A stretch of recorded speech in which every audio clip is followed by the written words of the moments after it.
உத்தரப்பிரதேச மாநிலத்தில் பூட்டி கிடந்த வீட்டின் கிரில் கேட் வழியாக உள்ளே புகுந்து திருட முயன்ற கொள்ளையன் தப்பிக்கும் போது கேட் கம்பியில் சிக்கி சின்னாபின்னமான வீடியோ வெளியாகியுள்ளது.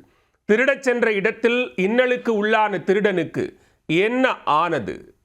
அடிச்ச மணி கடவுளுக்கு கேட்டு சொல்லியோ கவர்மெண்ட்டுக்கு கேட்டுருச்சு.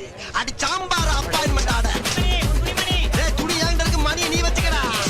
ஒன்னு சொல்றேன், யாராவது என்ன கான்டாக்ட் பண்றாருடா www.pitchu.com மெயில் அனுப்புங்க. இப்ப ரயில் நேரமாயி போச்சு. எர்ரா வட்டியா எர்ரா எடி அக்கறகாட்ட வாக் பண்ணு. ஐ am going to Chennai.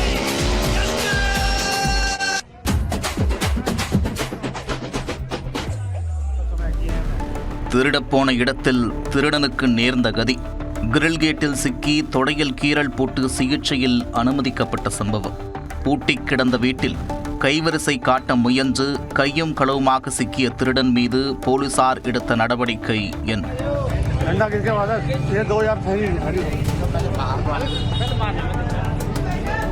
Uttar Pradesh மாநிலம் காசியாபாத்தில் உள்ள ஷாலிமார் கார்டனில் வசிக்கும் நபர் ஒருவர் காலையில் அவரது வீட்டை பூட்டிவிட்டு மனைவியுடன் வாக்கிங் சென்றுள்ளார்.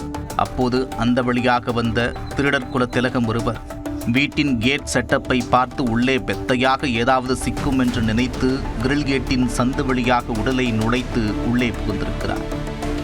பதுங்கி டோர் பூட்டை உடைக்க முயன்றவரை வீதியில் நடந்து சென்ற பொதுமக்கள் சிலர் பார்த்திருக்கிறார்கள். வீட்டை சுற்றி தப்பிக்க வழியில்லை, எந்த வழியாக சென்றாரோ அதே வழியாகத்தான் வெளியே வர முடியும் என்பதால் எப்படியும் இந்த வழியாகத்தானே வந்தாக வேண்டும் என்று பொதுமக்கள் காத்து கிடந்தனர். மேலும் வீட்டின் உரிமையாளருக்கு போன் செய்து தகவலும் கொடுத்திருக்கிறார்கள். அதற்குள் கேட்டின் கூர்மையான முனைகளுக்கு நடுவே கால் துடை சிக்கி போராடி கொண்டிருந்த திருடன் நீண்ட நேர போராட்டத்திற்கு பிறகு லேசான கீறல்களுடன் வெளியே வந்திருக்கிறார். உடனே அவரை கோழி அமுக்குவது போல அமுக்கிய பொதுமக்கள் போலீசாரிடம் ஒப்படைத்தனர்.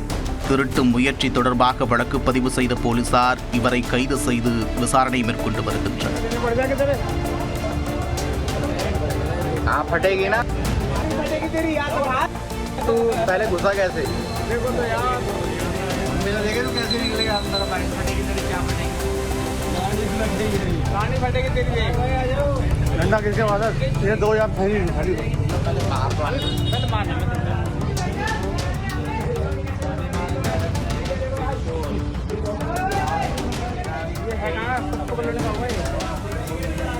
तो मैं किया है मैं